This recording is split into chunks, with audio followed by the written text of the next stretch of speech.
Hello friends, welcome back. Nimisha smart cooking നിങ്ങളുടെ എല്ലാവരുടെയും സ്വാഗതം. അപ്പോൾ ഇന്ന് ഞാൻ വന്നിട്ട് ലോക്കി ഓട്സ് തേപ്പിലയുടെ വീഡിയോ ആയിട്ടാണ് വന്നിരിക്കുന്നത്. അപ്പോൾ നല്ല ഹെൽത്തി റെസിപ്പിയാണ്. നിങ്ങൾ ബ്രേക്ക്ഫാസ്റ്റിനോ അല്ലെങ്കിൽ മക്കൾക്ക് ലഞ്ച് ബോക്സിനാണെങ്കിലും നിങ്ങൾക്ക് ഇത് പാക്ക് ചെയ്ത് കൊടുക്കാവുന്നതേ ഉള്ളൂ.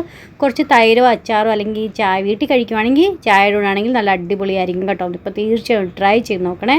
അപ്പോൾ ഞാൻ മക്കൾക്ക് വേണ്ടി ടിഫിൻ വേണ്ടിയായിട്ട് ഉണ്ടാക്കിയതായിരുന്നു കേട്ടോ അത്. അപ്പോൾ ഞാൻ വെച്ച് നിങ്ങളുമായിട്ടൊന്ന് ഷെയർ ചെയ്യാമെന്ന്.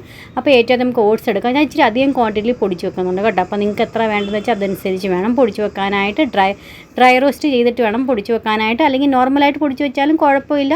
നമുക്കാണെങ്കിൽ ഞാൻ ഡ്രൈ റോസ്റ്റ് ചെയ്തിട്ട് പൊടിച്ച് വെച്ചേക്കുന്നതാണേ. അപ്പോൾ അത് നമുക്ക് മാറ്റി വെക്കാം. ഇനി നമുക്കാണെങ്കിൽ ഒരു 300 ഗ്രാം നമുക്ക് ലോക്കി എടുക്കാം.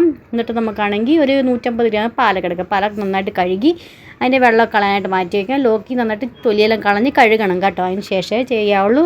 നമുക്കൊരു ഗ്രേറ്ററിനകത്ത് ഗ്രേറ്റ് ചെയ്തെടുക്കാം. ഇതേപോലെ ഗ്രേറ്റ് ചെയ്തെടുത്തിട്ടുണ്ട്. ഇതിൻ്റെ വെള്ളം നമ്മൾ കളയത്തില്ല കേട്ടോ. ഗുണങ്ങളൊന്നും കളയാൻ പാടില്ല. ഇങ്ങനെ തന്നെ വേണം ചെയ്യാനായിട്ട്. പാലക്കിനെല്ലാം ഞാൻ അരിഞ്ഞെടുത്തിട്ടുണ്ട്. അതിന് ശേഷം കുറച്ച് മല്ലിയിലയും കൂടെ അരിഞ്ഞെടുത്തിട്ടുണ്ട്. പിന്നെ ഒരു 8-10 വെളുത്തുള്ളിയും പിന്നെ 5-6 പച്ചമുളകും പിന്നെ ഒരു കഷ്ണം ഇഞ്ചിയും. നമുക്ക് എരിവ് എത്ര വേണ്ടെന്ന് വെച്ചാൽ അതനുസരിച്ച് വേണേ ചെയ്യാനായിട്ട്. അപ്പോൾ ഞാൻ ഇഞ്ചി ഇട്ട് കൊടുക്കുന്നുണ്ട്. ഇത് നമുക്ക് ചോപ്പറിനകത്ത് ചോപ്പ് ചെയ്തെടുക്കാം, അല്ലെങ്കിൽ മിക്സി ഇട്ടൊന്ന് അടിച്ചെടുത്താലും മതി കേട്ടോ, കുഴപ്പമൊന്നുമില്ല. ഇത് നമുക്കാണെങ്കിൽ 1 കപ്പ് ഗോതമ്പ് പൊടി, 1/2 കപ്പ് നമുക്ക് ഓട്സ് പൊടിയും 1/2 കപ്പ് നമുക്ക് കടലമാവ് എടുക്കാം. ഇതിൻ്റെ പകരം നിങ്ങൾക്ക് ഗോതമ്പ് പൊടി ഇടണ്ടെങ്കിൽ റാഗിപ്പൊടി ആണെങ്കിൽ ഇട്ടാൽ മതി കേട്ടോ, നല്ല ഹെൽത്തി ആയിരിക്കും. ഇത് നമുക്കാണെങ്കിൽ 1 ടേബിൾ സ്പൂൺ എള്ളും പിന്നെ 1 ടീസ്പൂൺ നമുക്ക് അരിമോദവും കൈ കൊണ്ടൊന്ന് ക്രഷ് ചെയ്തിട്ട് ഇട്ട് കൊടുക്കാം. അതിന് ശേഷം നമുക്ക് ഇഞ്ചിയും വെളുത്തുള്ളിയും പച്ചമുളകും ചതച്ചിട്ട് കൊടുക്കാം. 1/2 ടീസ്പൂൺ മഞ്ഞൾപ്പൊടി, 1 ടീസ്പൂൺ മുളക് പൊടി, 1/2 ടീസ്പൂൺ കായപ്പൊടിയും 1 ടേബിൾ സ്പൂൺ 1 ടേബിൾ സ്പൂൺ നമുക്കാണെങ്കിൽ എണ്ണ ഒഴിച്ച് കൊടുക്കാം. ടേസ്റ്റിനനുസരിച്ച് ഉപ്പ് ഇട്ട് കൊടുക്കാം. പിന്നെ ഒരു 1/4 കപ്പ് തൈരും കൂടി ഇട്ട് കൊടുക്കാം. ഇതെല്ലാം കൂടി നന്നായിട്ടൊന്ന് മിക്സാക്കി നമുക്കൊന്ന് കുഴച്ചെടുക്കാം. ഇതിന് വെള്ളം ഒഴിക്കേണ്ട ആവശ്യമില്ല. ലോക്കിക്കകത്തും പാലക്കിനും നന്നായിട്ട് വെള്ളം ഇറങ്ങി വരും. അപ്പോൾ നമുക്ക് അതുകൊണ്ട് കുഴച്ചെടുത്താൽ മതി. അഥവാ നിങ്ങൾക്ക് തോന്നുന്നുണ്ടെങ്കിൽ നിങ്ങൾ ആട്ട കുഴച്ച് ലൂസായി പോകുമെന്ന് തോന്നുവാണെങ്കിൽ കുറച്ച് കടലമാവോ അല്ലെങ്കിൽ പിന്നെ ഗോതമ്പ് പൊടിയാണെങ്കിൽ ഇട്ട് കൊടുത്താൽ മതി കേട്ടോ. അപ്പോൾ പാകത്തിനാക്കി എടുക്കാവുന്നേ ഉള്ളൂ. അപ്പോൾ ഒത്തിരി പൊടി ഇട്ട് കഴിഞ്ഞാൽ പിന്നെ ആണെങ്കിൽ നല്ല സോഫ്റ്റായിട്ട് വിചാരിക്കുന്നു കിട്ടത്തില്ല കേട്ടോ. പൊടി അധികമാണെങ്കിൽ പച്ചക്കറി ക്വാണ്ടിറ്റി അധികം വെക്കുവാണെങ്കിൽ നല്ല സോഫ്റ്റായിട്ടായിരിക്കും കിട്ടുന്നത്. എങ്ങനെയാണ് നിങ്ങൾക്ക് വേണ്ടതെന്ന് വെച്ചാൽ നിങ്ങൾ ടേസ്റ്റിനനുസരിച്ച് വേണം ചെയ്തെടുക്കാനായിട്ട്. അപ്പോൾ അത് ഞാനിതുള്ള ഇച്ചിരി ലൂസായിട്ട് തന്നെയാണ് വെക്കുന്നത്. കയ്യിൽ ഒട്ടത്തൊന്നുമില്ല. എണ്ണയൊക്കെ കുറച്ച് തടവി കൊടുത്താൽ മതി മുകളിൽ കൂടെ.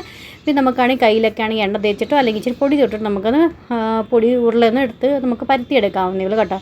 ഇപ്പോൾ കണ്ടോ, നന്നായിട്ട് കുഴഞ്ഞ് വന്നപ്പോൾ ഇച്ചിരി എണ്ണയും കൂടെ ഒഴിച്ച് നന്നായിട്ട് കുഴച്ച് വെച്ച്. ഇനി റെസ്റ്റ് ചെയ്യാൻ വെക്കേണ്ട ആവശ്യമില്ല. നമ്മൾ റെസ്റ്റ് ചെയ്യാൻ വെക്കുവാണെങ്കിൽ ലോക്കിയും പാലക്കൊക്കെ നമ്മൾ ഇട്ടില്ല, അപ്പോൾ അതിൽ വെള്ളം ഇറങ്ങി നമുക്ക് പരത്താൻ പറ്റത്തില്ല കേട്ടോ. അപ്പോൾ അന്താൻ നമുക്ക് ഉണ്ടാക്കിയെടുക്കാവുന്നേ ഉള്ളൂ. അപ്പോൾ ചെറിയൊരു ഉരുള, നമ്മൾ ചപ്പാത്തിയും കാട്ടി ഒരു ഇച്ചിരി വലിയ ഉരുള വേണേ എടുക്കാനായിട്ട്. എന്നിട്ട് പൊടിക്കാൻ നന്നായിട്ടും ഡിപ്പ് ചെയ്ത ശേഷം നമുക്കൊന്ന് പരത്തി കൊടുക്കാം. ഒത്തിരി ചപ്പാത്തി പരത്തുന്നതുകൊണ്ട് കനം കുറച്ച് പരത്തേണ്ട ആവശ്യമില്ല. ഇച്ചിരി മീഡിയം തിക്നെസ്സിൽ വേണേ പരത്തിയെടുക്കാനായിട്ട്. ഇത് ഷേപ്പൊന്നും വരത്തില്ല, നമ്മൾ ലോക്കിയും പാലക്കൊക്കെ ഇട്ടേയില്ല. അപ്പോൾ അത് കാരണം ഷേപ്പ് വല്ലതും വേണമെങ്കിൽ പാത്രം അടപ്പം കൊണ്ട് വല്ല ഷേപ്പ് ചെയ്തെടുത്താൽ മതി കേട്ടോ. ഞാനിങ്ങനെ തന്നെ ഉണ്ടാക്കുന്നേ ഉള്ളൂ. ഇത് നമുക്ക് തിരിച്ചും മറിച്ചിട്ടിട്ട് ഒരു മീഡിയം ടു ഹൈ ഫ്ലെയിമിൽ ഇട്ടിട്ട് നമുക്ക് പെട്ടെന്ന് തന്നെ ചുട്ടെടുക്കാം. ഒത്തിരി ലോ ഫ്ലെയിമിൽ വെക്കാൻ പാടില്ല, അല്ലെങ്കിൽ ചപ്പാത്തി ആണെങ്കിൽ പറാഠ ആണെങ്കിൽ നമ്മൾ ഹാർഡായിപ്പോകും കേട്ടോ. അപ്പോൾ അതുകൊണ്ട് എപ്പോഴും മീഡിയം ടു ഹൈ ഫ്ലെയിമിൽ വെച്ചിട്ട് വേണം ചെയ്യാനായിട്ട്. എണ്ണയോ നെയ്യോ ബട്ടർ എന്താ വേണ്ടതെന്ന് വെച്ചാൽ അത് ഇട്ട് കൊടുത്താൽ മതി. എന്നിട്ട് നമുക്ക് ഇതുപോലെ തിരിച്ചും മറിച്ചിട്ട് പെട്ടെന്ന് തന്നെ ചുട്ടെടുക്കാം കേട്ടോ.